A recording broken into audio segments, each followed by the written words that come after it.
I want you to think about your favorite Sonic soundtrack. Sure, there's plenty to choose from. So many classic hits with some of the best bangers in all of gaming. Dragon Road from Sonic Unleashed, Planet Wisp from Sonic Colors, hell, even the song playing in the background right now, Sonic Generations Gallery Theme, which is a remix of Sonic 3's file selection music.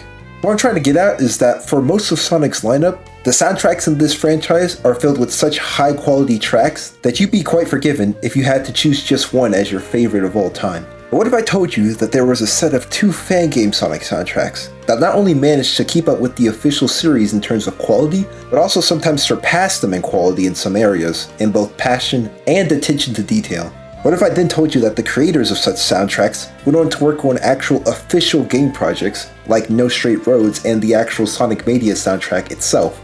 Ladies and gentlemen, meet Sonic before and after the sequel. The soundtracks for these games not only have insanely impressive production quality for a fan game, but they also brilliantly reference other songs from hit Sega titles such as Knights, Sonic Colors, and even a couple of other niche Sonic soundtracks that few have actually heard of. Sonic Before and After the Sequel are absolutely iconic Sonic fan games that have been the gold standards for most fan games even all these years later. The soundtracks created for these games add in their own unique flavor and text to the style of the game that it creates for a truly unforgettable experience. Yet despite this, despite how well made and influential these fan games are, I see almost no one online talking about how great the music for them is, which is a crying shame, because I believe they have some of the best music to come out of any Sonic game, period. I mean, you have absolute bangers like In Your Eyes for Star Shores, Metro Madness Zone, Titanic Tower, and Rolling Out all in the same game, and they all use real live instrumentation for the composition as well. For free, mind you. Oh hell nah. They really went crazy for no reason whatsoever. There's just so much juice and content packed into both of these well over 50 track soundtracks that I'm going to have to cover every single inch of them bit by bit. This will be a full-scale soundtrack analysis of Sonic Before and After the Sequel, so buckle in y'all, we're going to be in here for a while. As a little side note, do keep in mind that these videos will be split into 2 parts, one where I cover Sonic Before the Sequel, and of course the second video where I will cover Sonic After the Sequel. They both deserve their own dedicated videos, and so I will go through each of these games' soundtracks and analyze all of the songs for them. Also keep in mind that I will be going over all of the notes and Easter eggs that these soundtracks feature on the official wiki page for this game, just in case you want to follow along with the analysis. Now without further ado, let me stop wasting your time, and let's get started.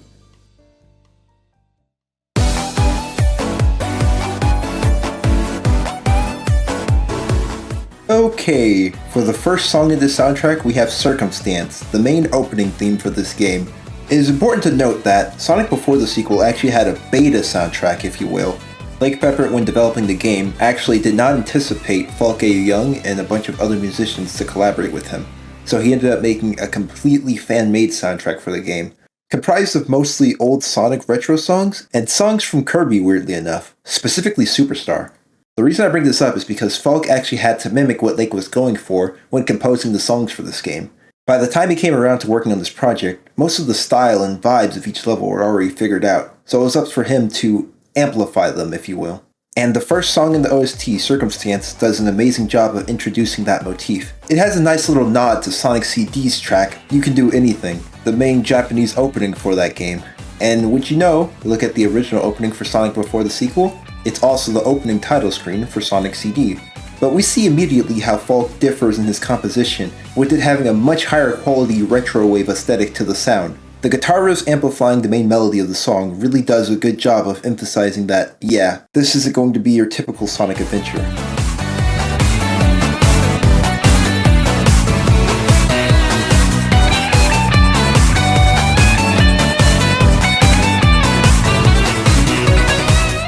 But at the same time, it still gives that nostalgic flair that lets you just chill out and relax. It's actually quite the good bench warmer of a song. I'd give Circumstance a B rating on the scale of quality. It's just so good at setting the overall tone and vibe of Sonic Before the Sequel.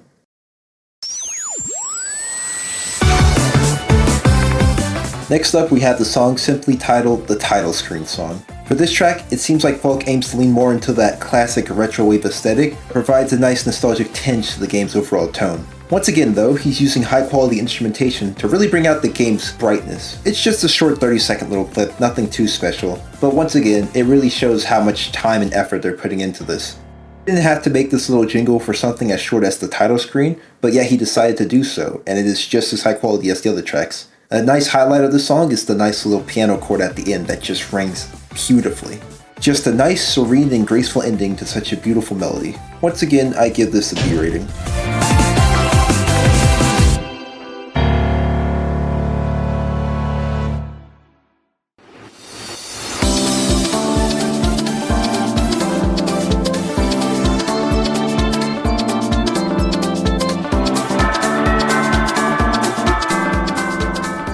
Alright, now we're on to the first actual real song for the game, Hilltop Heights, Act 1.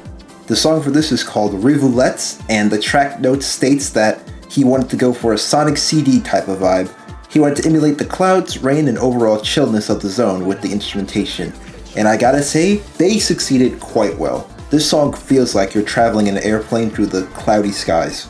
Some notable things about this track I want to touch on is that the introduction sounds like a cool little synthwave beginning. The synthesized effects at the beginning of this track gives the feeling of like a nice zephyr wind blowing through your ears. The occasional bell chimes in the background only add to this track's chillness and fine tone.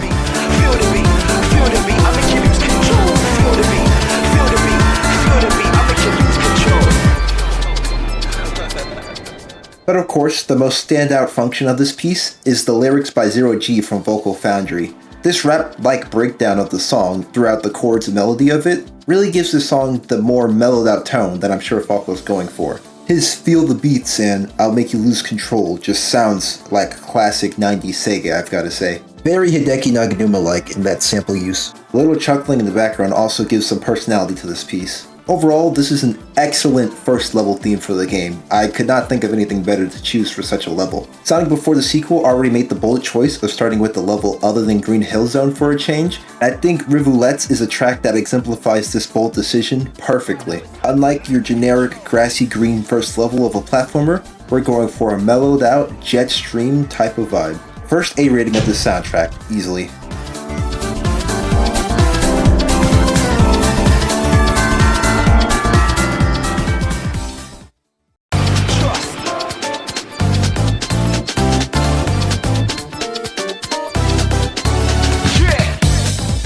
Act 2 of Hilltop Heights features a far more fast-paced and dramatic-sounding song. Downpour starts with the far more hip-hop type of vibe, with the vocals for this track not going into a full-on voice to exemplify that change in tone.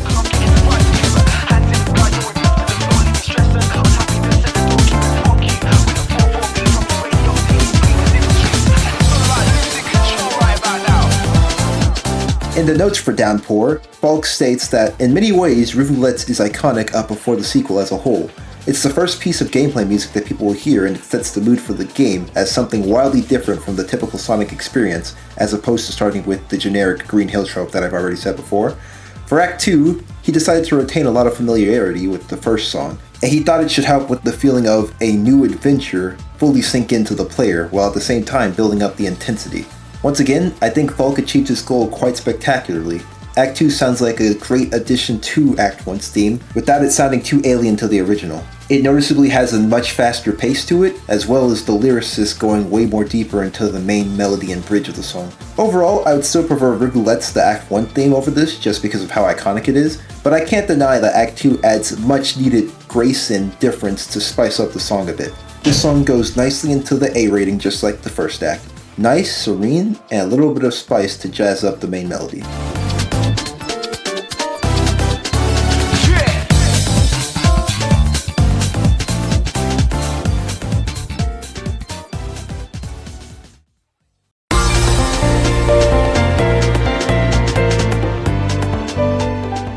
On to Prismatic, the Act 3 theme for Hilltop Heights, and this one is just by far my favorite one out of the entire bunch. I mean, you could just hear the melodic genius that went into this. You have the obvious reference to Green Hill Zone that is mimicked in this piece, nicely tying the whole "this is the first level in the game" stick perfectly. But I also kind of like how this theme had some build-up from the previous ones. You went from the super vibe, jetstream-like air of the first act, went into a more fast-paced and exhilarating vibe of the second piece, and then you came out of it more serene and graceful than ever with this beautiful melodic bridge in the piece.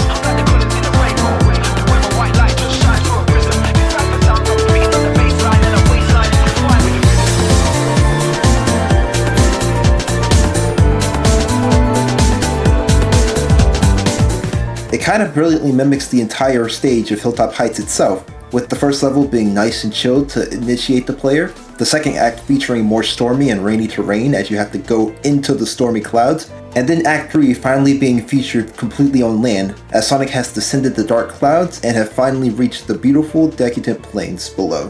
What a genius composition for the first stage in the game, and it's one of the reasons why these soundtracks are so masterful in my opinion.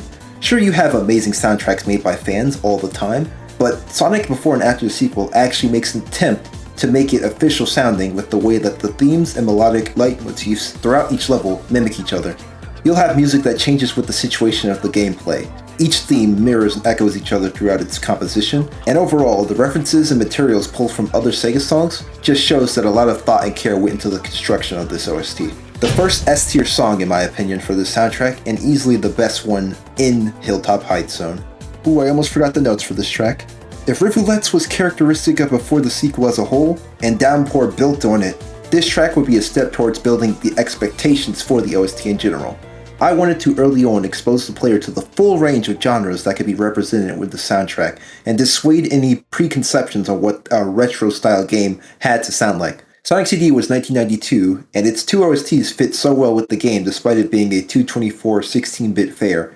This was an interesting track to work with. I discovered halfway through working with Act 2's music that the rap I was working with actually mentioned rainbows and prisms, a fact that I didn't know when I was just using this chorus Feel the Beat section for Act 1.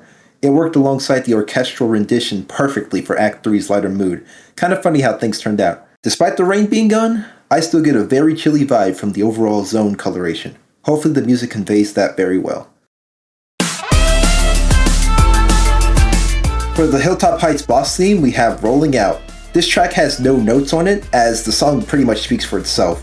That sexy saxophone playing in the background, with the high music production quality and the effects, just give this riveting, high-octane battle music that is unique for a boss theme, I've gotta say.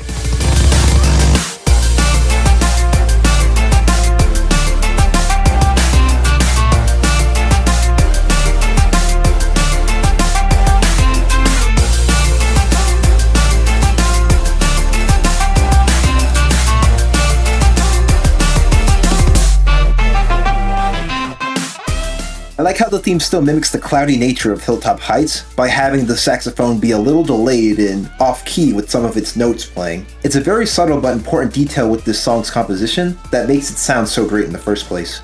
Though it is a bit on the short side, what Rolling Out does for Hilltop Heights Zone is provide a great conclusion to the first act of the game by delivering a mellow and chilled out song that still gets your blood pumping for action in the adventure that's about to come forth. Overall, an A ranking for this song, and man, what an amazing first set of songs for Sonic Before the sequel. Hilltop Heights is just like the perfect first level for a 2D platformer, I've gotta say.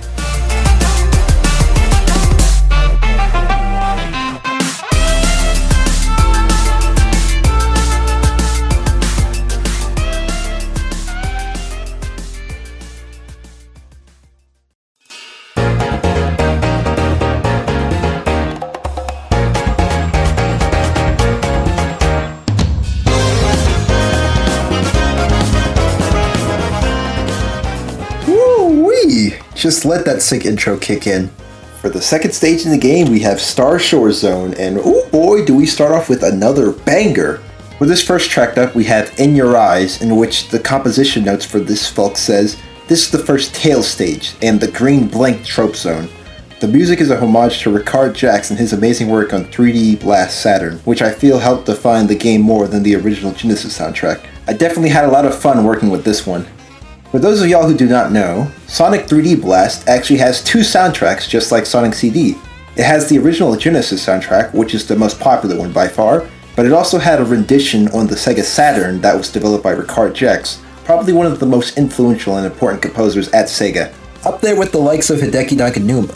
But yeah, by the influence folks talking about, if you listen to the Green Grove Zone from the Saturn OST, one of the best tracks in that OST in my opinion, the inspiration is very obvious, especially during this part of the song, that Star Shores mimics perfectly.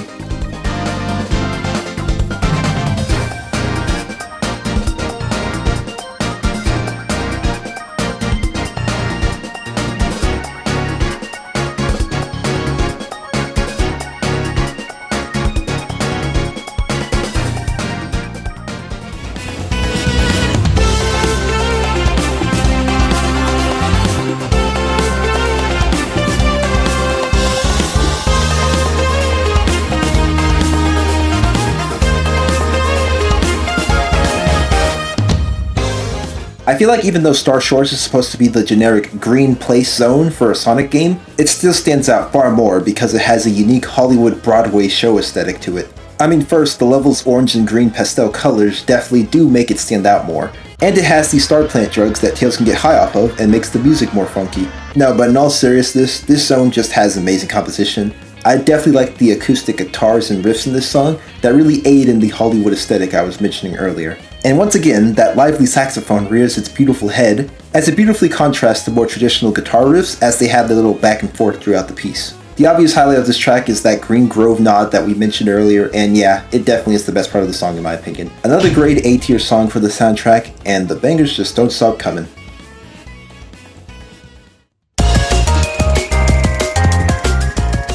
For Act 2 of Star Shores, we have On the Hero's Trail, definitely one of the weaker pieces of the soundtrack, but not bad by any means.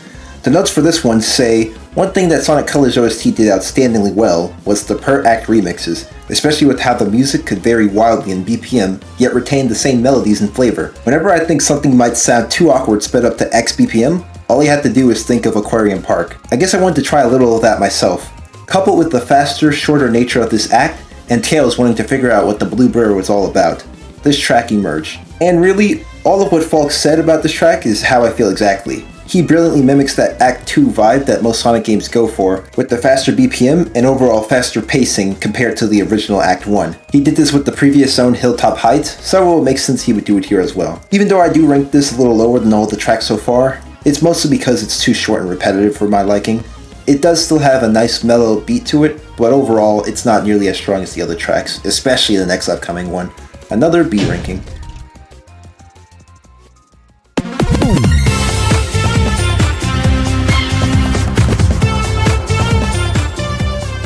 Tropical Tropical, the theme for Act 3 of Star Shores, and my favorite song so far in the soundtrack. The notes say, dance remix, woohoo! This track is the straight textbook definition of a remix. Most of my little musical cameos this OST are from the Sonic franchise, but for this one, I decided to throw in a bone to my other big passion, music rhythm games. For fans of the DJ Max and Beatmania franchises, y'all might find some recognizable nods in this one.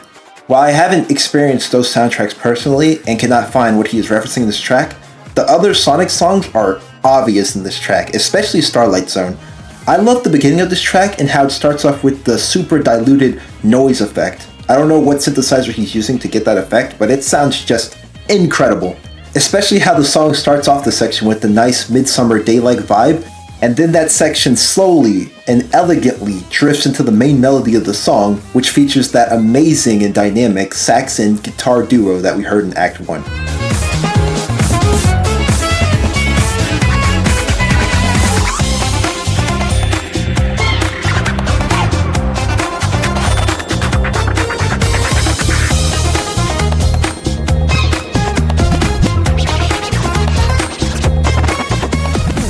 Sound production on this track in particular is just out of this world for a fan game no less. Everything Falk has done in the soundtrack before is being fired on all cylinders. The amazing percussion, the great effects and the equalizers, the nice record scratching intro to the song that blends the bridge and melody of it perfectly. Everything just comes together to create a true masterpiece of a song. Another easy S ranking for me, and definitely Star Shores' best act music.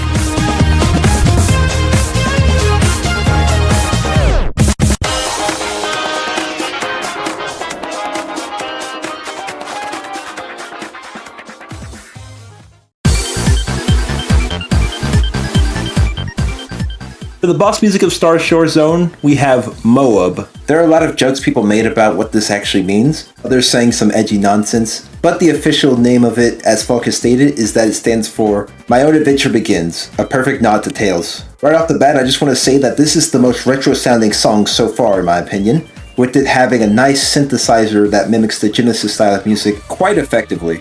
With that in mind, this shortish piece actually has two themes. The first is a house-ish, rotary, simplistic all elements which represent the boss. The second half is a retro, Saturn-ish Trailblazer theme, with a somewhat awkward trumpet part taking the lead at the end. Since Tails is new to this, he wanted the track to mimic that unsteady and unsure vibe, just like Tails is feeling in this moment. This section represents Tails as he sets off on his new adventure pursuing Sonic. That whole excerpt from his notes pretty much summarizes what I think about this track.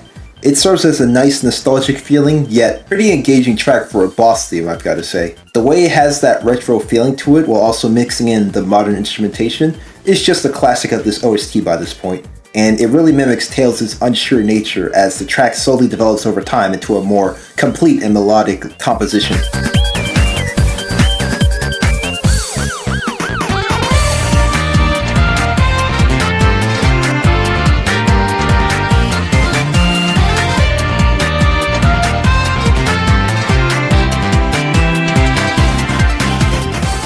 The police and ambulance siren effects in the background really aid in the whole dangerous feeling that this song is trying to give off. Overall, a pretty unique and engaging boss theme for Tails' first outing. Definitely an underrated track in the OST, I've gotta say. Easy A ranking.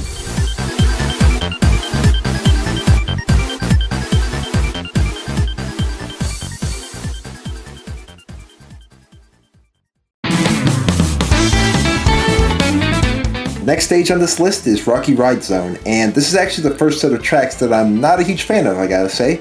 Sure, they're still good and decent, like they don't sound terrible, but compared to the other tracks in this OST, it is noticeably less flavorful in its composition quality, at least in my opinion. For this first track, we have Friday Purples, which is actually a pretty clever pun, I've gotta say. In the notes, Falk says, "Since rock is in the zone's name, I had this amazing epiphany to add rock elements to traditional blues, extend the basic 12-bar format and call it Purples. I am a genius."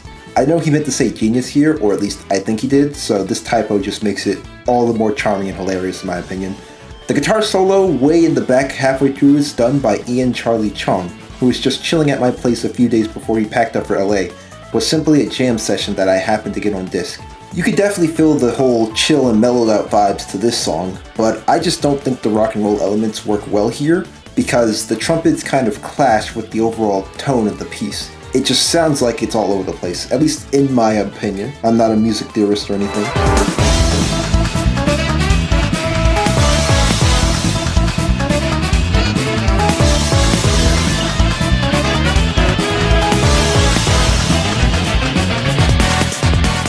Also, the breakdown section of this piece, with the trumpet and guitar riffs going ham, doesn't sound as cool and badass as I think the composer would have liked it to.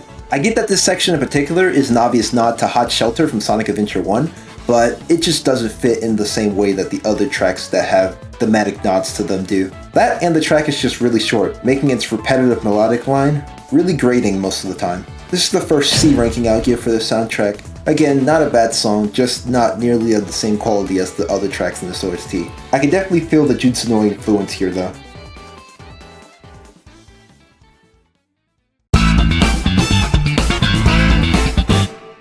Well, the first track wasn't well liked, the second one definitely isn't doing any more favors. For the second act of Rocky Ride, we have Butt Funk, a title that can sound very inappropriate depending on how you say it, but is a nice little nod to the alternative Butt Rock, which Falk nods to in his little notes. If Butt Rock is an acceptable genre, Butt Funk has to be one, right? Right? Unfortunately, I'm not a fan of this track either, as it sounds incomplete in my opinion. Like it's just a watered down version of the first act without any of the high quality composition that we've seen earlier in the OST. The breakdown is more messier and less focused, the whole vibe of this track just feels off, and overall, I don't know what I'm supposed to be feeling from this piece, if that makes sense. Like if you looked at the general vibe of the other tracks in this OST, the Hilltop Heights Zone acts, they had nice mellowed out jet stream type of vibe. Star Shores, this movie Hollywood-esque aesthetic to it. But Rocky Ride, is it supposed to be like dangerous mountaintop driving kind of vibe where one mistake will send you tumbling into the Mississippi? I have no idea, but this track just doesn't do it for me. Another C rating.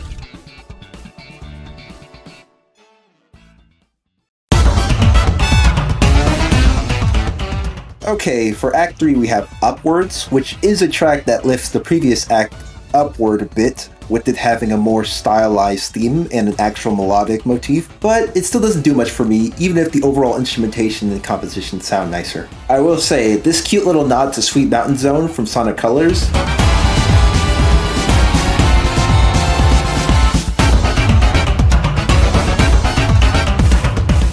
that does bring a smile to my face, I've got to say. I always like when they add in little references to the OST. It makes them feel way more dynamic and official, if that makes sense. But once again, this song suffers from the same problems as Act 1 and Act 2. It's too short, the melodic line is repetitive, and the breakdown bridge in the halfway point. Look, I'm sorry to any of the Rocky Ride Zone fans out there, but I just don't think that these songs do the zone justice. It is definitely the weakest zone in terms of level design and music, which makes it my least favorite zone in the game. But I'm curious as to what your thoughts are. Maybe I could be missing something. But for now, this track once again goes into the C tier, alongside its other brethren. Notes for this track say, a little bit of this, a little bit of that. I dropped the bass, ha ha ha. For this one introduced a heavy, stomp-esque percussion element. This hopefully brings to mind the musical association with the mountains in the Sonic franchise. Sweet Mountain and Red Mountain. Gotta go up.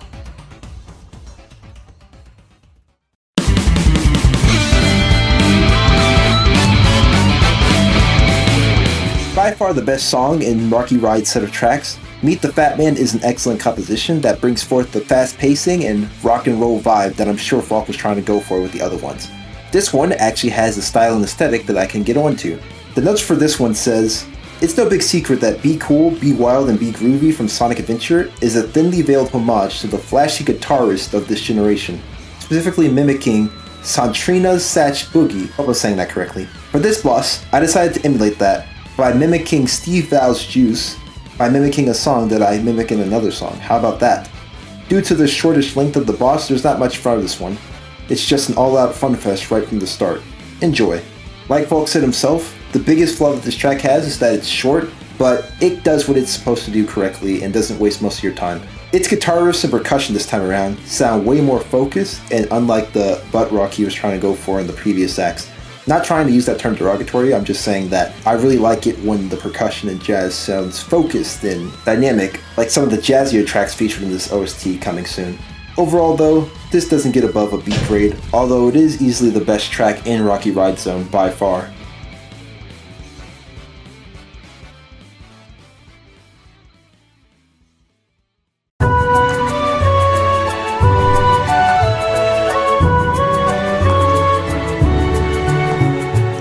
Alright, up next we have the fourth stage in the game, the Lost Levels, for Tails.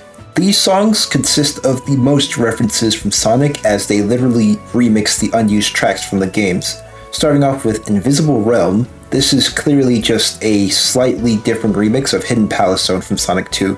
The additional notes that Falk says is that this may be the biggest departure from the original music in the entire revamped soundtrack. There are two things going on here. The first is that I wanted to score the lost part of the Lost Levels. It needed something mysterious and perhaps somewhat foreboding. They definitely nailed that with this intro of the song sounding like a Lost Ark type of Indiana Jones feel. But then he says the Lost Levels are a tribute to all the stuff never made into the official releases, yet had assets left over from one game or another. If the fan canon here is anything to go by, including the zone's name, it's something that not many people have visited, abundance of badniks aside.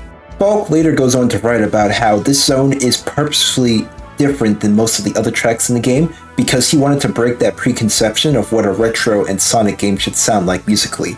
And this is by far the biggest strength that Sonic BTS and ATS have, their refusal to stick to the traditional norms of the Sonic Genesis sound. I ragged on my channel so much about how I don't like when Sega tries to emulate the classics for their soundtracks. The Sonic Forces classic Sonic stages sound terrible, Sonic Superstars has one of the weakest OSTs in my opinion, and while not bad by any means, the classic Sonic remixes for Sonic Generations were by far the least interesting to me. Ironically enough, Sonic CD and Sonic Mania are the few Genesis titles that actually buck the norm of that 8-bit sounding music that Sega is so obsessed with due to the nostalgia factor. And when you look at it, Sonic Mania and Sonic CD soundtracks are consistently ranked as the best in the entire franchise. In my opinion, the Genesis only sounded the way they did because they had to. It was a technological limitation. Purposefully trying to mimic that sound chip, I feel is a misguided design decision, as you're willfully giving up that higher quality chip that most consoles can abuse now. Tangent aside, I give Invisible Realm a solid A ranking, as it does what it's supposed to. It's a nice, foreboding, mysterious tone for these quite creepy but also quite intriguing levels to go to for Tails. I think it was an excellent decision to bring these back to life, as they make for a unique stage, and it provides us with some banger tunes.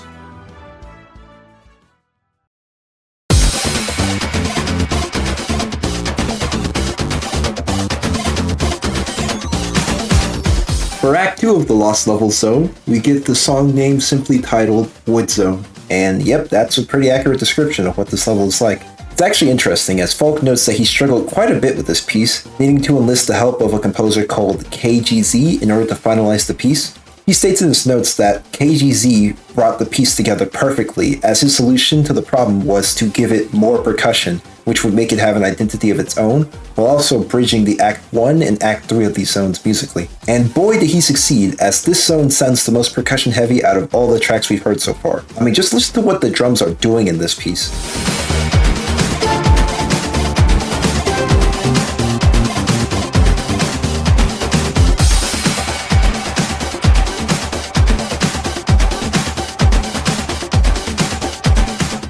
It's all over the place, man, but in an actual good and upbeat way rather than Rocky Ride Zone's music. I feel like this piece has an extremely strong melody, really all of the Lost Levels do, but this one in particular is especially impressive considering the fact that it's completely original.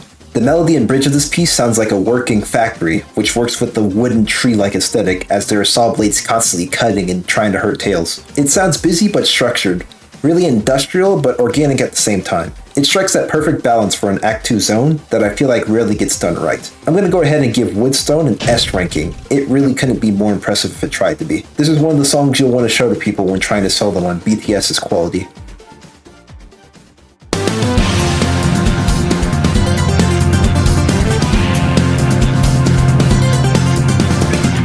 Next up we have Fire and Ice, and I'm just going to go ahead and give this an S ranking off the bat. Dear God, this remix of Mystic Cave Zone is so amazing. For those of you who don't know, Mystic Cave had a 2-player mode in Sonic 2, which had a completely different song from the original.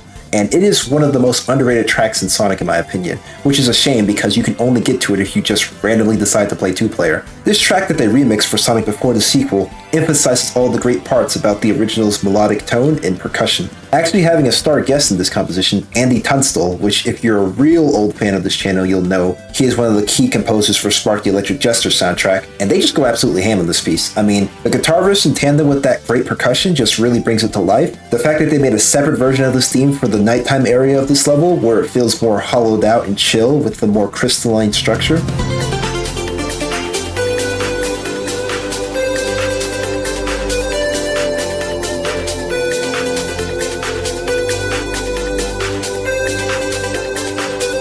And just the fact that they completely brought these dead levels to life really shows the amount of dedication that this fan game, by the way, had. Easily the best song in Lost Levels, and definitely one of the best zones musically in my opinion. It only gets more crazy from here when you realize all the next zones are just better somehow than these previous first zones. Oh, just you wait until we get to Titanic Tower. I don't know if I'll be able to control myself. Okay, for the next stage in this game, Sunset Star Zone, I feel like this is actually a really interesting part in the OST, because it's the first time where all 3 acts of this zone are just different renditions of the same song, that song being Departure by Yuri Matsuura. Seriously, every track in this zone, Evening Dreamscape Part 1, Interlude, and Evening Dreamscape Part 2, are all just different portions of the same song, Departure. Because of that, I can't really give credit to Falk for this song's composition, but the song it's based off of, Departure, is a pretty incredible song, and I highly recommend you go listen to it. That being said, the decision to feature such tracks for this game was a deliberate choice, and in the notes it says even here that Falk A. Young wanted the middle of the game to have as little intensity as possible musically. He figured that Sunset Star Zone would be an excellent candidate for that, as the concept was to have an almost dreamlike ethereal experience throughout the zone. You start at sunset, and by the final act you're at midnight, just chilling to some smooth jazz. Even though all 3 tracks are just different parts of the same composition, it is still quite impressive the way they performed the song, especially in the interlude. Yuri and her band of excellent musicians just performed some stellar jazz with some great improvisation into the mix. But yeah, Falk achieved what he was trying to do by putting these songs in Sunset Star. This is by far the most ethereal feeling zone throughout the entire game, which also sadly makes it one of the most forgettable in my opinion, especially because it gets so thoroughly outclassed by the next zone on this list. But we'll get there when we get there. The only song in the zone that definitely was composed by Falk, however, was the elusive boss theme for this stage. Creature of Nightmare, by Falk's own admission, is the culmination of Dreamscape's journey. It was his attempt to emulate Jun Sonoe's melodic style from Sonic 4 Episode 2. That would explain the more Genesis-sounding instrumentation for this composition. While really easy on the ears, I will say that this is one of the more weaker boss themes for Sonic BTS, as the future ones just have far much more to offer musically. Overall, I give it a solid B rating, not too shabby, but yeah, that basically covers all of Sunset Star Zone. Definitely one of the more experimental zones in this game, and I'm sure that was done on purpose. The next stage, however, this has probably got to be a contender for one of my favorite in the entire game.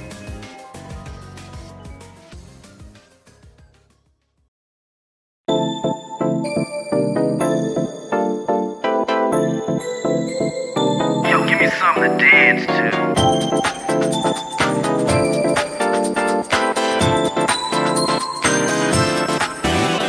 Like, ugh, do you hear that intro?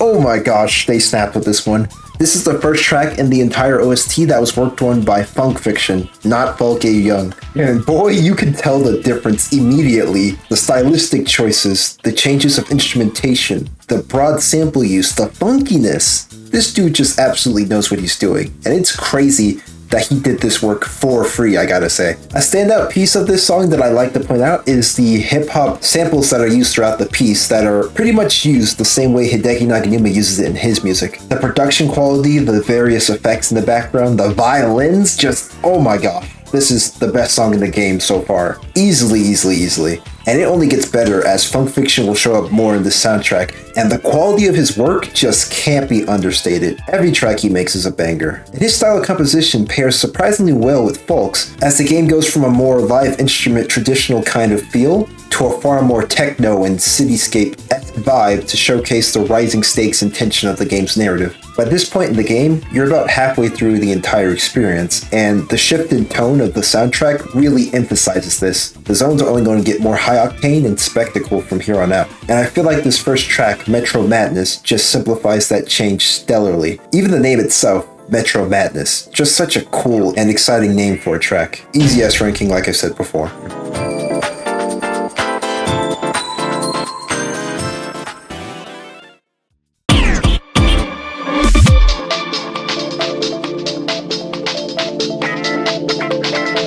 Let's look at the funk. For Act 2 of Metro Madness, simply titled Metro Madness Act 2, real creative there, Funk Fiction, we have this almost ethereal vibe that is still a remix of the original act, but changes it so drastically that it gives it a whole new flavor. First of all, you have this iconic sample used at the beginning of the song. Let's look at the funk. To anyone actually familiar with the topic, please inform me, but I feel like this is one of the most used samples in all of hip-hop. This zone's track dives way more deeper into the synthesized elements of the first one, while also giving a heavier bass feel. It almost feels like a cyberspace level from Sonic Frontiers, if that makes sense. Funk Fiction has a way of using these really high quality and high production musical effects to drive the melody of his songs. It feels like every second your ear's being treated to another stylish equalizer or dubstep-like subwoofer. Constant crescendos and reverbs will litter the dynamics of his song, and since I'm not a music theorist, I'm sure this all has something to do with the way it feels. But it sells the nighttime, midnight 90s feel that Metro Madness Zone is trying to go for.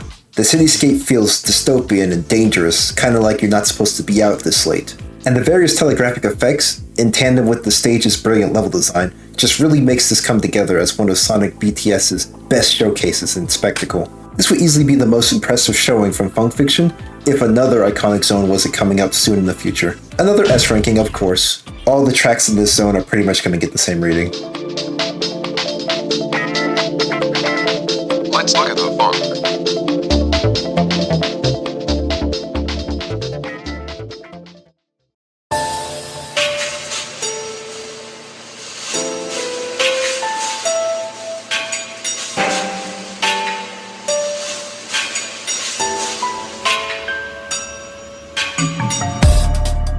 Act 3 of Metro Madness definitely slows down things majorly. It goes for a more calm dubstep type of vibe, with more organic instrumentation thrown into the mix. You can definitely feel the more dubstep vibe when you get into the main melody and bridge of the song, as this subwoofer literally trains into your ear and makes for a more impressive showcase of the game's sound quality.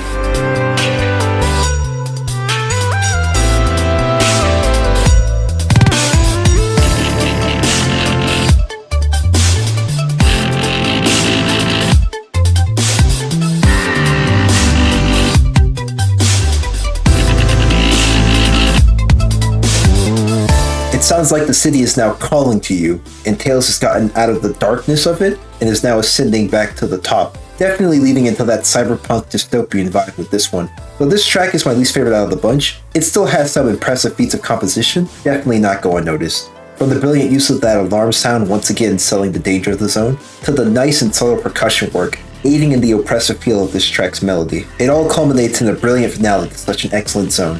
For the final track notes of this piece, Funk Fiction simply states that the concept he had across Metro Madness musically was Tails' journey to the city. He wanted to give the vibe of pristine storefronts slowly giving away to the sleazy back alley slums in the city as the heroes got closer and closer to Titanic Tower where the death egg was being built. And of course, he achieved this goal beautifully, simply an S ranking.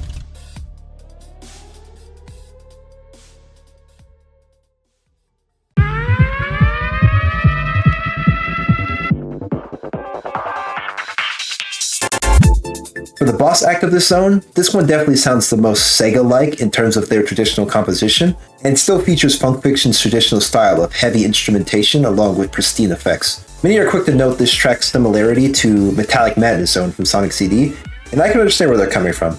That harsh metallic feel is definitely present in this piece, alongside those classic horns from Metal Sonic used in the game. Though this track, much like the other boss themes in this game, is a little bit on the shorter side, it still does its job effectively of making a fast-paced, high-octane battle theme that is simply addicting to listen to. Another S ranking, like all of Metro Madness's other pieces.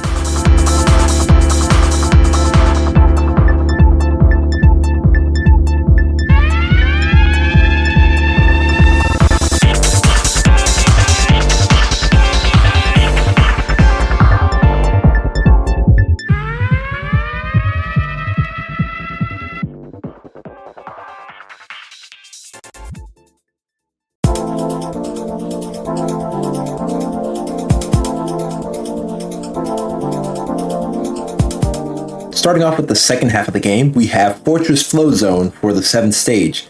For this first track, we have Fluid Air that is developed by Andy Tunstall, a previous musician for some of the Lost Level tracks, but this composition is purely his own. In the notes, he states underwater music equals pads. Started off writing the opening section, then the bass line and rhythm section came in naturally. Midway through the song, I picked up my guitar and started sliding around with some minor 7th chords, and that was the song pretty much complete. It's so cool how these musicians can come up with such nice melodies by just playing around and fiddling with their instruments. I say Fluid Flow creates a really strong identity with itself with these mellowed out piano-like chords in the mix. Such a simple melody remains the leitmotif for this act's entire track list.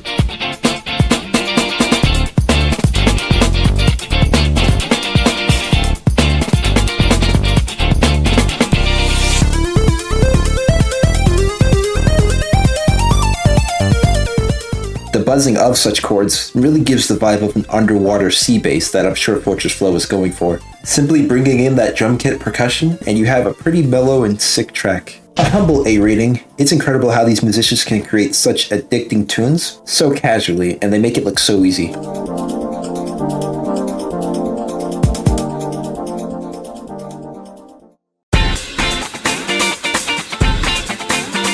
For Act 2 of Fortress Flow, Pushed by the Waves, we pull a hard Sonic Colors with the way that this track just slightly remixes the first few sections of Act 1. Andy himself states that it started off with just the second section of Act 1, and then he wanted it to be a bit more funkier, but also a bit more subdued.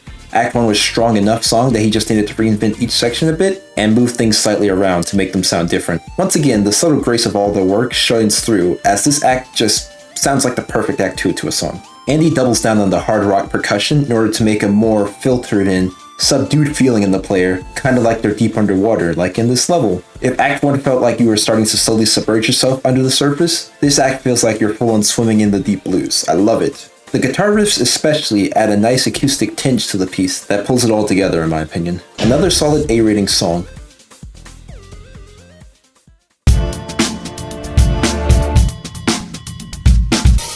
And now onto my favorite act of Fortress Flow, Act 3, where the song just becomes a full-on spy thriller type beat. If Act 1 was you submerging yourself underwater, and Act 2 being you swimming deep within the trenches, Act 3 is when you finally discover the secret base and have to infiltrate it. The percussion here just goes so hard, man. I mean, these are the best drums out of any song so far. Like that snare, tambourine, and hi-hat, just, they're going so crazy. You can feel the Funk Fiction inspiration in this piece, even though Andy Tunstall probably wasn't intending for that. What he was intending for, however, was this is a slower paced, more cerebral level, so I needed to drop the BPM a bit. The strong string section really increased the tension in the song, so I decided to make it the central piece. And what a right decision that was. This piece definitely feels the most foreboding out of all the Fortress Flow acts, which is rightfully so considering that this is the hardest act. Fortress Flow is just an excellent water level. It's really hard for Sonic to get water levels right, but one, you're in an air bubble for most of the act, so drowning's not really a threat to you, and two, how can you get angry with beats like this playing in the background? Like, come on. This song just goes straight up into S ranking. I cannot get enough of the percussion in this piece. It's just, ooh, it's so good. Y'all definitely have to listen to this one bass boosted.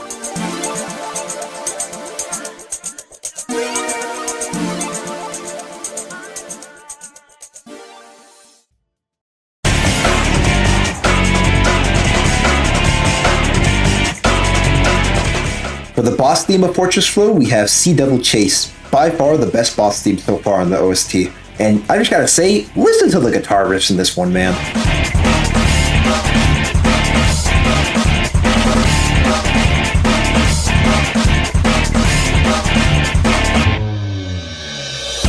Like, Andy Tunstall just really brings his talent for the electric guitar here at full force. You can really hear all the passion and visceral emotion he goes to town on.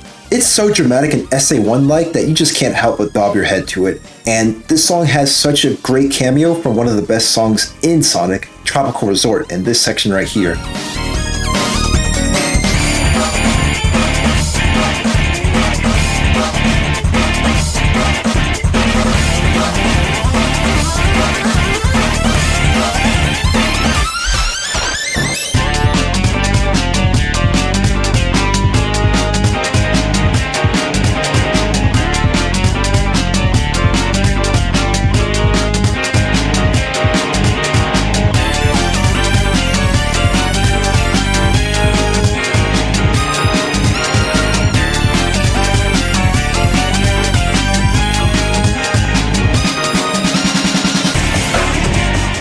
Like, that whole section in the song is just peak fiction. I can't keep giving out S ranks like this, man. The tier list will mean nothing if I keep doing it, but every song just slaps. I don't know what they were on when they were making it. It's a fan game, guys. Y'all don't have to go this hard. You could have made money from this. It's stuff like this that inspires me to be an artist. I just can't get enough of this unfiltered passion and craftsmanship behind the work. It's such an excellent showcase of why Sonic Before the Sequel is a masterful fan game. It's insane to think that they can keep this high quality of tracks consistent over a 50+ something soundtrack. Man, it is simply unreal.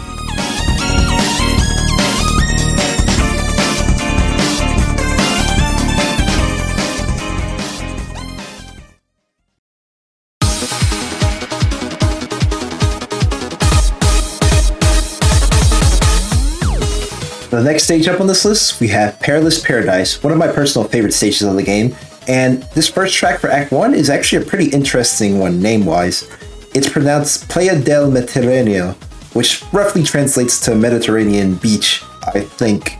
Please don't kill me if I'm wrong. Even though the naming scheme might imply it, I'm not sure if this is a Mediterranean song or not. Somebody would have to inform me that, but it's composed by the same guy who did Lost Levels Act 2, KGZ.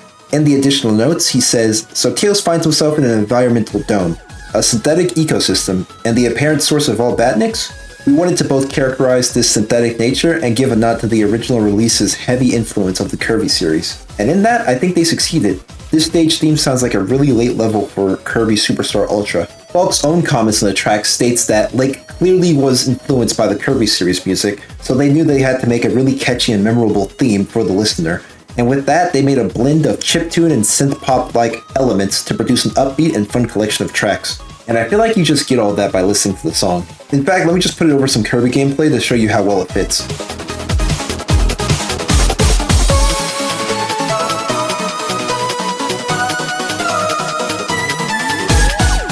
Overall, the strong melody, the iconic synthwave instrumentation, and the really iconic sound effects make this such a treat to listen to after Fortress Flow. The contrast between the two zones couldn't be more apparent, and it makes for a nice listening experience. Another quick S ranking.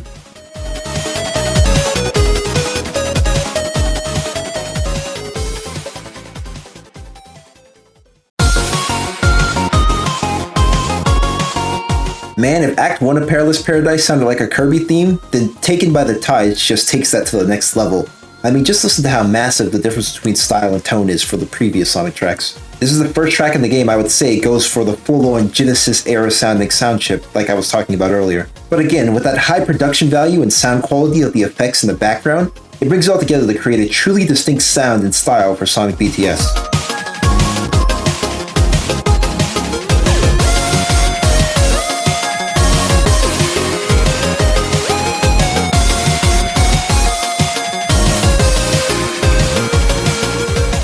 I don't think any other soundtrack blends this styling together this nicely. The song itself also sounds kind of melancholy in the way it brings out its melody. It's not as upbeat as the first act, it sounds more longing and like it's time to take things more seriously. By this point in the game, you're at the 8th stage already, and you're getting very close to the ending. Tails is on his path to finally confront Sonic, and become the iconic duo we all know and love. Sadly, this track has 0 notes to it, but I feel like the song speaks 1,000 words itself. Really, most of these songs do, that's how high quality they are. A nice A ranking. I don't like it as much as the first theme, but it's still really solid.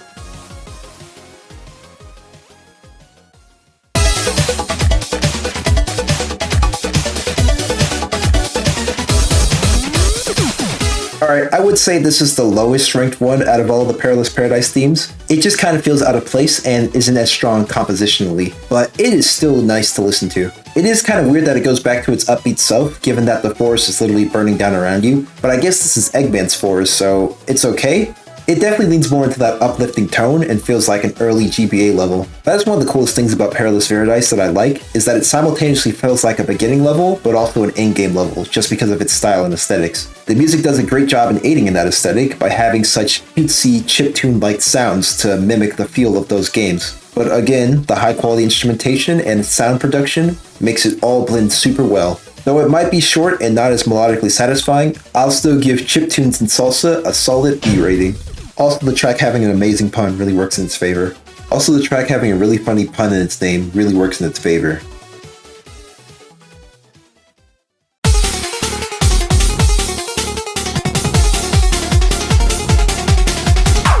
Okay, for the boss theme of Perilous Paradise, it's actually hilarious because it's a mix of Flight of the Bumblebee and In the Hall of the Mountain King, those two absolutely iconic juggernauts of the classical genre. And before the sequel, the rendition of this track is way more chiptune-y sounding, but I feel like he purposely used Fall of the Mountain King because the cartoon, The Adventures of Sonic the Hedgehog, uses this theme a lot. It's also composed by KGZ, the other artist I was talking about, but man is this theme just super short, only like 30 seconds long of actual music playing before it loops again. But the melody and instrumentation of this piece is just so solid, I have to give it like an A rating. I mean, combining two of the best classical songs of all time, you're surely gonna get a banger out of that. Plus, this song alongside the boss for this level makes for such a nostalgic playthrough. His was always a key focus of the cartoon, so having this cutesy chiptune-like aesthetic for him for all the bosses really makes a lot of sense.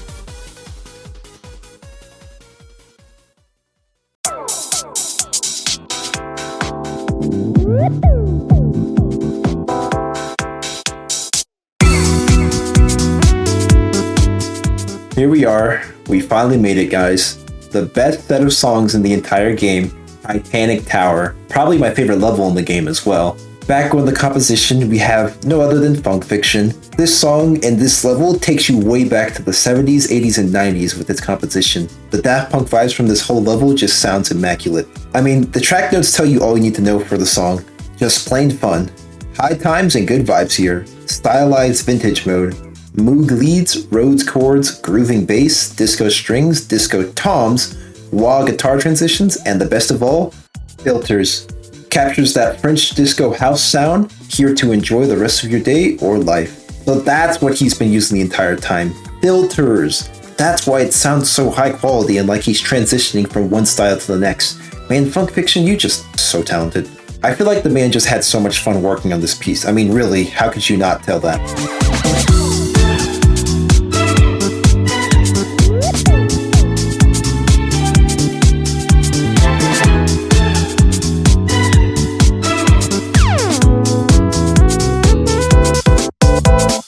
The little jingles in the background as you hear the cowbells and percussion amplify the main melody. The sound transitions, like I've already mentioned before, are excellent, hitting like dopamine but for your ears. And just those beautiful violin chords that just send this piece into the stratosphere in terms of quality. Another easy S ranking for the soundtrack. Funk Fiction, I don't know how you do it, but this man is a genius.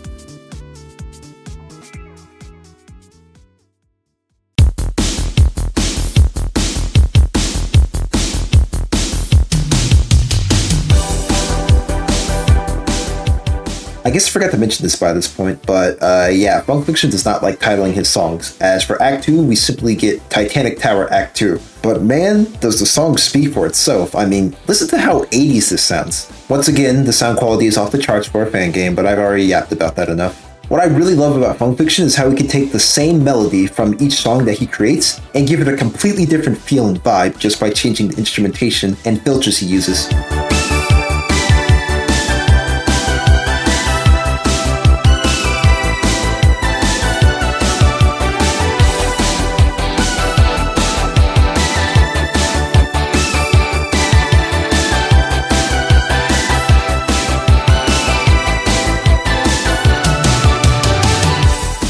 In Act 1, the same melody felt like a super chilled out synthwave vibe, while in Act 2, it feels more like a motivational video, you can do it type of song. It feels more ethereal and important in this one, simply by just changing up the instrumentation. It's really creative and really subtle. I really like how he does the percussion work in this part as well, making the Titanic Tower become more and more electronic as we go through the acts. The first act you had the more organic drum and bass, but with Act 2 you're starting to get in more EDM type of sound effects. The guitar itself actually sounds like it's glitching out from time to time in the piece just because of the way it's composed. It's really amazing stuff. Do I even need to tell you at this point? Another S ranking. Titanic Tower has some of the best tracks in Sonic history, I've gotta say. All of this quality is coming out so casually and so effortlessly from these talented composers. It's insane how well-oiled of a team they were able to put together for this fan game. I mean, all of their styles mix perfectly.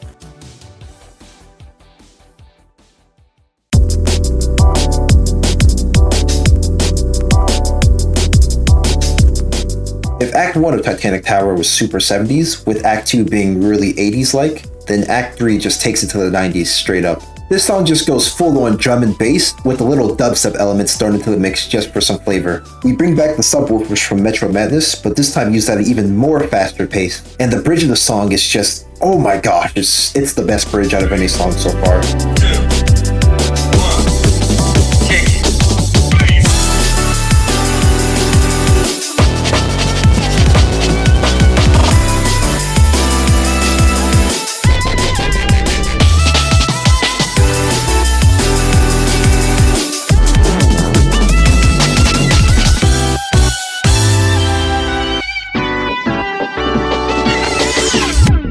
The way it feels like you're diving deep underwater, the use of the filters feeling like you're emerging and becoming more powerful than ever, it's an ethereal experience. Once again, that sound quality, the use of filters, the use of equalizers and all of the effects just brings everything together and makes for a harmonic masterpiece. I really wish I knew proper music theory just to give as much credit as I can, I really do, but it's just something you have to hear for yourself. Words cannot describe how well this music is. As for Funk Fiction's own notes in the piece, he simply states, "Going all out on aggression mode after the smooth but firm intro. Hope your subwoofers warmed up for the bass workout. Listen good. Yeah." I like just how simple and short his excerpts are. Feels like he's playing with his instruments rather than trying to do this deep, philosophical music composition. Like I said before, they make this look so easy. You already know the rank this is going in, I don't even need to say it. Titanic Tower just has easily the best composed and best produced music in the entire OST, and it's not even close.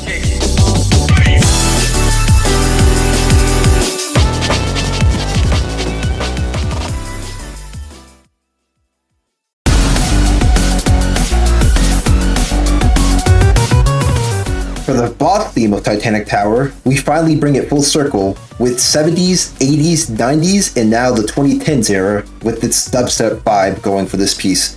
Many people say this sounds like a Shantae boss theme, and I wouldn't know since I haven't played that game series yet, but it's impossible to miss the dubstep influences in this piece.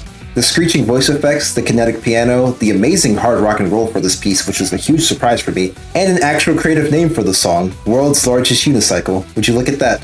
This is just another solid boss theme in my opinion. Though not as strong as Fortress Flow's boss theme, this one does good in aiding in the uniqueness and range that this soundtrack has. I mean, so far we've had hard rock, jazz, blues, funk, and of course dubstep. What hasn't the soundtrack tackled at this point? Glitch hop? Lo-fi? Another S ranking. All Titanic songs get S rankings automatically. This is just peak music. I've got to say, if y'all are impressed by Titanic Tower's music, I don't know what will convince you to listen to this OST. It's truly a masterpiece.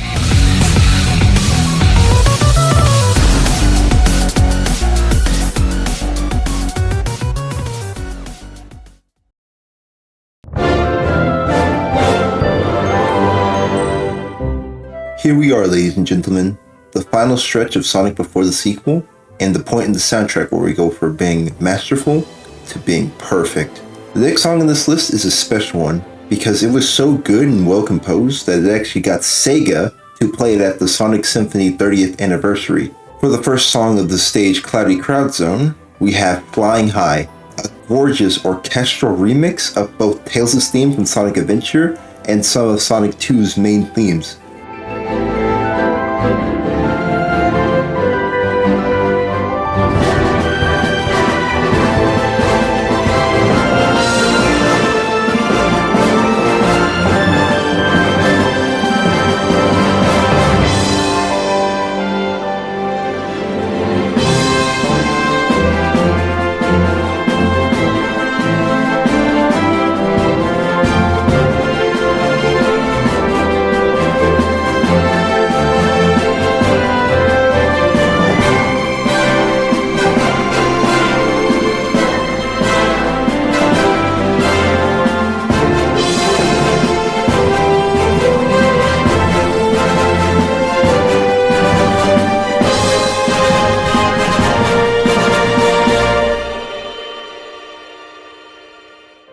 This is the point in the game where Tails discovers that he can fly with his tails, and you unlock the running animation that changes.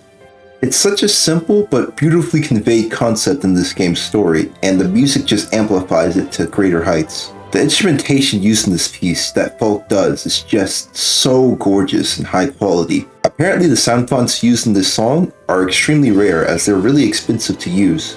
This song also uses some of the remix version of Sky Sanctuary Zone made by Kajinka called Breathtaking Vision. It's a beautifully made orchestral remix of Sky Sanctuary Zone for Knuckles' part of the act. In the notes for this track, which is the biggest one on the list, Falk states that Breathtaking Vision, Sky Sanctuary Project Chaos remix, was one of the themes that fits so well with both the style and setting of this musical interplay.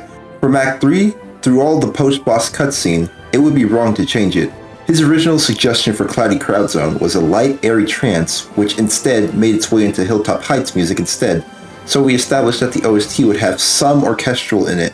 He knew that the authenticity of the retroness of this soundtrack would go out the door. How do you make the most of it? You turn the entire zone orchestral, which actually goes well with the cloudy visuals and fittingly breathtaking vision of the parallax backgrounds. This zone is important in that it's both Tails' final full zone, as well as the first venture into his newfound mobility, transforming into what we all know as the Spinning Tails. With that in mind, I felt as though it was fitting for Act 1 to orchestrate sections of two different Tails themes from Sonic Adventure 1 and Adventure 2. Interestingly enough, they share the same lyrics even though they're markedly different songs. What I did was transition from the verse of SA1's theme to the chorus of SA2's. Hence, you could actually sing the same lyrics on top of this orchestral rendition.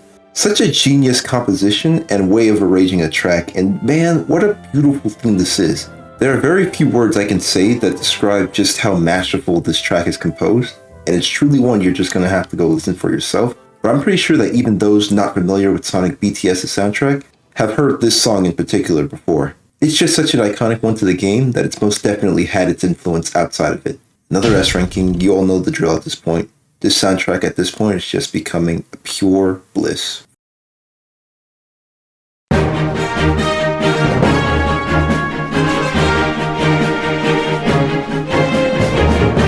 For Cloudy Crowd Act 2, we get Overworlds, a song that feels way more uplifting and way faster paced than the first act, I gotta say.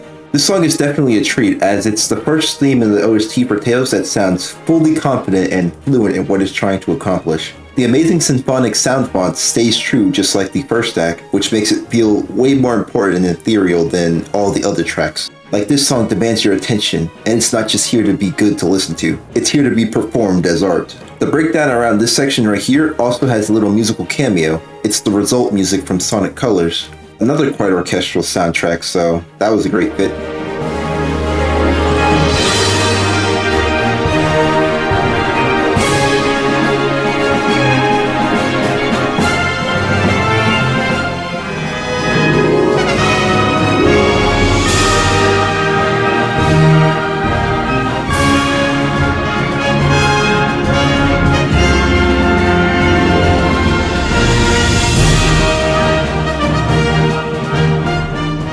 Sadly, the thing about this track is that it's a little on the shorter side with its flute. only going to about the 1 minute mark before restarting. That still doesn't stop this from being an amazing banger though. The orchestral instrumentation with the brass, percussion, and woodwinds bring it all together to create a truly uplifting and otherworldly experience, which is, hey, the name of the song. A nice A ranking, and I just love this orchestral theming we got going on for Cloudy Crowd Zone. The fact that this OST can have so many different styles and genres of music is just a testament to the passion that was put behind it.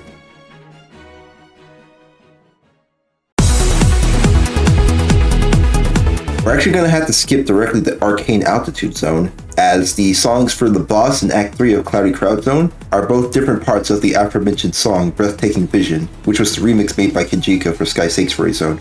Though that song fits the two acts exceptionally well, they were not composed by Falk or any of the other crew, sadly. Arcane Altitude's Stratospheric Synergy, however, was composed by them, and oh my goodness, this song just slaps.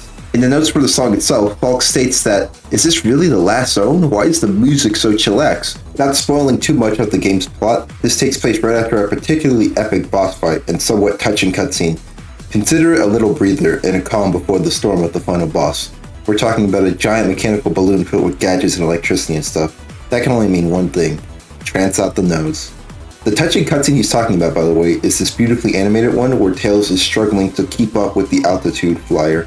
He almost falls down into the abyss below, but right at the last second, Sonic dramatically catches his hand, and they finally become an iconic duo, after being separated throughout this entire game.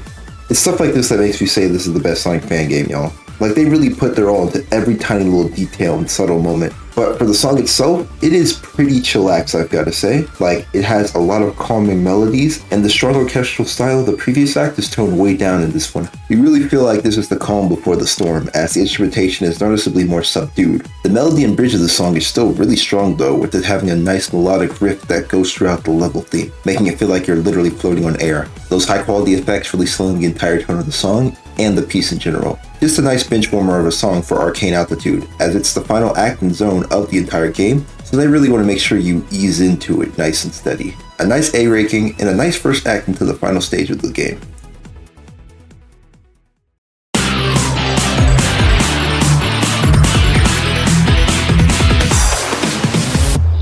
For the Act 2 of Arcane Altitude, we have When the End is in Sight, another amazing Act 2 theme that remixes the Act 1 perfectly. We have a little dubstep vibes going into the mix, but during the bridge of the song, it goes into a way more organic and acoustic type of feel, with this hard rock guitar and nice percussion in the background. This song definitely feels like an ascension of the first one, as it kind of slowly builds up the tension of Arcane Altitude, being the final test of the game.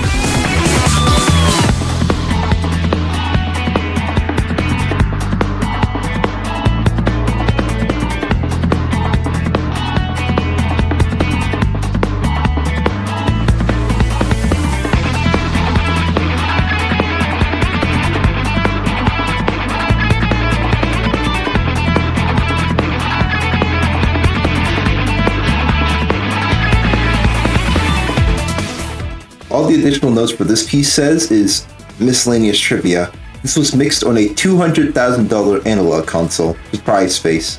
Now, I don't know if Falk bought this analog console himself or whatnot, but that is just insane and explains the high level of musical quality and fidelity we're hearing right now. All of this is for a free fan game, mind you. Yeah, that's just insane to think about. Absolutely stellar the amount of quality coming from this OST. Another easy S ranking for this song as we slowly approach the end of this soundtrack.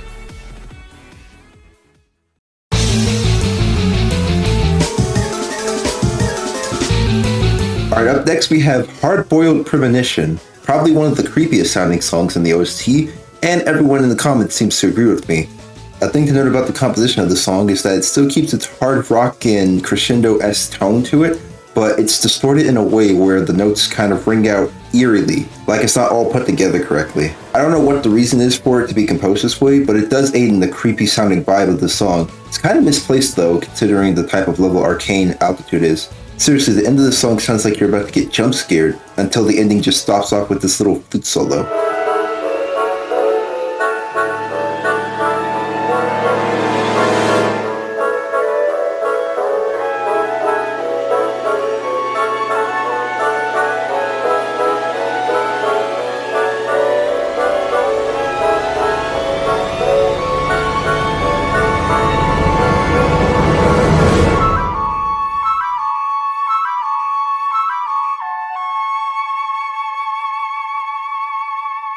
Quite the bizarre piece. The song's short length also just aids in the weirdness of what in the world they were cooking here. I'd still give it a solid B rating though, just because of how unique it is, but yeah, definitely the weirdest track so far on this list.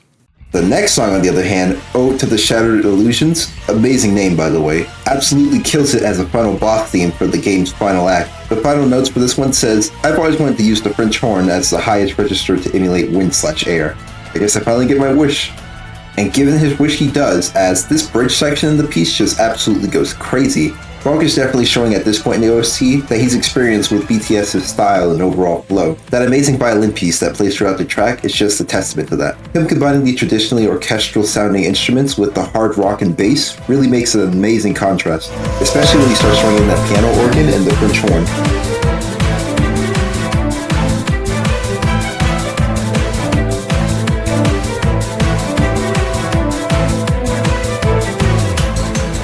The brass in this piece overall is just far more fluid and exemplar, I gotta say. Folk utilizes the trumpets and the other horns with the main melody of the song pretty nicely. And the result is a theme that sounds super foreboding, but also uplifting at the same time. The orchestral vibe of the beginning of this track is used to sell the intensity and flair at the final boss, before the hard rock comes in the piece to just absolutely knock it out of the park and say, don't worry, you've got this. Also, this is definitely just a me thing, but I noticed a slight little bit of Persona 5's boss music in this track. The song Willpower from that game, if you notice closely.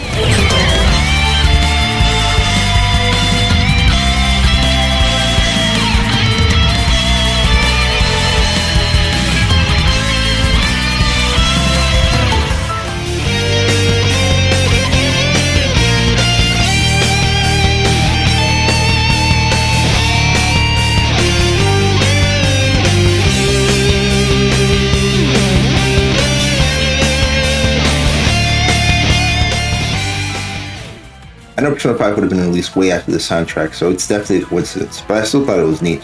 Another solid S ranking, and it's insane how there's just one final track on this list that we have to cover.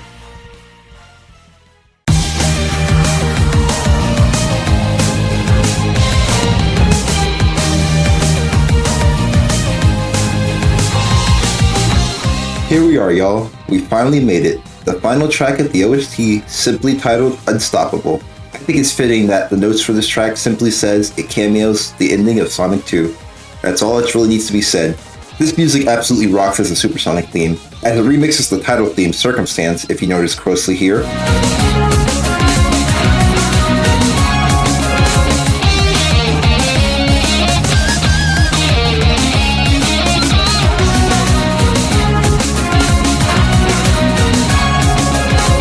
Though the loop is very short like most of the boss themes, this is clearly the best one in the game, as it just amplifies everything previously so far. The sick rendition of the title theme music, in tandem with the satisfying instrumentation and composition, just makes this song such a treat to listen to. Definitely an amazing reward for getting all of the Chaos Emeralds. To finish off with this epic level, and the ending to the game features an even heavier rendition of the main theme Circumstance, but reprised to feel more dramatic and finale-like. This true final boss theme, in tandem with this reprisal, just makes for the perfect send-off for this game. What an amazing fan game and an amazing OST. This track, obviously of course, goes to the S tier. Such an amazing ending to such a beautiful fan game, and such an emotional piece, funnily enough. I definitely felt some nostalgia coming when I had to re-listen to all these songs. And really, that's what I'm trying to get at with this soundtrack. It is so jam-packed full of amazing Easter eggs, a mix of different talented musicians with clearly distinct styles and aesthetics that all combine brilliantly to create something that I would call a symphonic masterpiece.